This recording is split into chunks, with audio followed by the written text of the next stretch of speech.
Од непознати причини денеска во општа болница Кочани на одделението за кожни болести не се извршија најавените бесплатни прегледи на дамките на кожата од страна на доктор Стелица Стојанова. Овие прегледи требаше да бидат дел од кампањата на Сдруженијето за борба против рак Борка за секој нов ден и Евромеланома Македонија за зголемување на свесноста на ракот на кожата. Меланом под мотото од своја кожа не се бега. Прегледај се.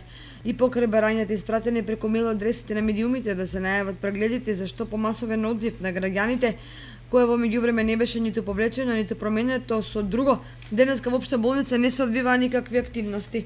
Наша екипа предпладни го посети одделението за кожни болести со цел да го регистрира настанот, меѓутоа таму немаше соодветна екипа ниту пациенти. Наместо тоа добивме неофицијален одговор дека представниците на Сдруженијето за борба против ракот не дошле, дека не се знае од кои причини и кога евентуално ќе се извршуваат вакви прегледи.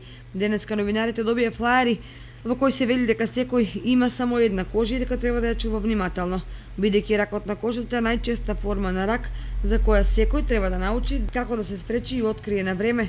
А се во рамките на европската кампања за негово рано откривање со наслов Евромеланома 2017.